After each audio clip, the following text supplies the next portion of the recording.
You are now listening to a Vindistrict original. The summer's storm. The crackling of the fire couldn't mask the tension in the room. Kate Summers stood by the hearth, her fingers wrapped tightly around a crystal tumbler of amber liquid. The matriarch's steely gaze swept over her assembled family members, each avoiding eye contact. "Well?" Kate's voice cut through the silence. "Does anyone care to explain?"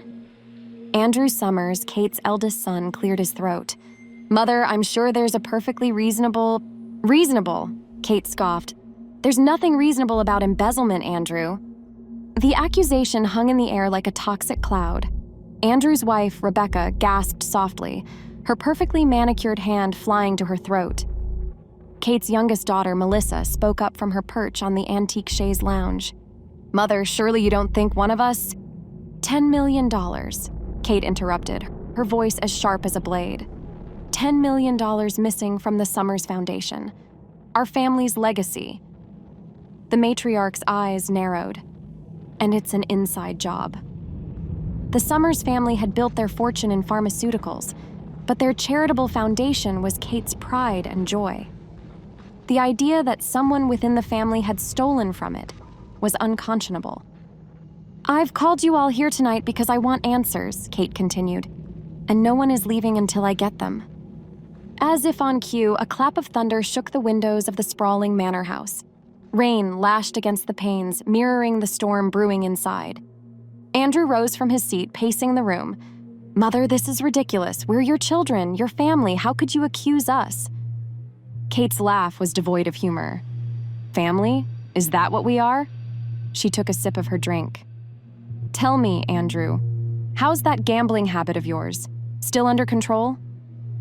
Andrew blanched, his wife's eyes widening in shock. "And you, Melissa?" Kate turned to her daughter. "How many times have I bailed you out of trouble, hushed up your indiscretions?" Melissa's face flushed crimson. "That's not fair, Mother. I've changed." "Have you?" Kate challenged. "Or have you just gotten better at hiding it?" The middle child, Nick, had remained silent until now. "This is madness," he muttered, running a hand through his salt and pepper hair. "We're successful in our own rights. Why would any of us need to steal?" Kate's gaze settled on Nick. "Are you so successful, Nick? I hear whispers about your company. Trouble with the SEC, perhaps?" Nick paled, his jaw clenching. "You've all had access," Kate continued. "You've all had motive. And now you'll all have consequence." "What does that mean?" Rebecca asked, her voice trembling. Kate smiled, but it didn't reach her eyes. "It means, my dear daughter-in-law, that until the culprit confesses, you're all cut off. No more trust funds, no more bailouts, no more Summers' name to hide behind." The room erupted in protests and denials. Kate raised a hand, silencing them. "I've made my decision. Either the guilty party comes forward, or you all suffer the consequences." As the family argued amongst themselves, a figure lurked in the shadows of the hallway. Estella, the maid, pressed herself against the wall, her heart racing. She'd only meant to bring fresh towels to the guest rooms, but now she found herself an unwitting witness to the Summers family's implosion. Inside the study, accusations flew like daggers. "It had to be you, Andrew," Melissa hissed. "You've always been reckless with money." Andrew's face contorted with rage. "Me? What about your little habit, sister dear? That can't be cheap." "Enough!" Nick roared, slamming his fist on the mahogany desk. "This is exactly what she wants, to turn us against each other." Kate watched the chaos unfold, a small smile playing at the corners of her mouth. "Oh, I don't have to turn you against each other," she mused. "You've done that quite well on your own." As the storm outside intensified, so did the animosity within. Years of resentment and rivalry bubbled to the surface, spilling over in a torrent of bitter words and accusations. Rebecca, overwhelmed by the vitriol, made for the door. "I can't take this anymore. I'm leaving." "You're not going anywhere," Kate said calmly. "Not until this is resolved." Andrew grabbed his wife's arm. "Becky, wait!" Rebecca wrenched herself free. "Don't touch me. I knew marrying into this family was a mistake." "A mistake?" Andrew's voice rose. The only mistake was thinking you actually loved me and not my money." The slap echoed through the room, Rebecca's hand leaving an angry red mark on Andrew's cheek. In the hallway, Estella's eyes widened. She should leave, she knew, but her feet remained rooted to the spot. Back in the study, Nick had retreated to the bar, pouring himself a generous drink. "This is insane," he muttered. "We're acting like animals." Melissa laughed bitterly. "Isn't that what we are? A pack of wolves tearing each other apart for scraps from Mother's table?" Kate's voice cut through the chaos. "Enough! I want the truth, and I want it now." Her gaze swept the room. Who took the money? The silence that followed was deafening. Each family member looked at the others, suspicion and doubt etched on their faces. Finally, Nick spoke. "Mother, please, this isn't the way. We're family. We should be supporting each other, not—" "Supporting each other?" Kate interrupted. "Like you supported your brother when he needed help with his addiction? Or how Melissa supported Rebecca when those rumors about Andrew's affair surfaced?" The room fell silent once more, the weight of unspoken grievances hanging heavy in the air. Outside the study, Estella's mind raced. She had to do something, say something, but what? And to whom?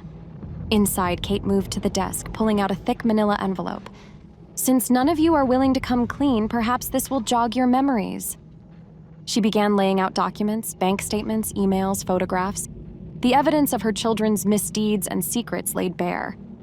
"Andrew," Kate began, "your gambling debts are far worse than you've let on. And that business trip to Vegas? I have the hotel receipts and the escort service bills." Andrew's face drained of color as Rebecca let out a strangled sob.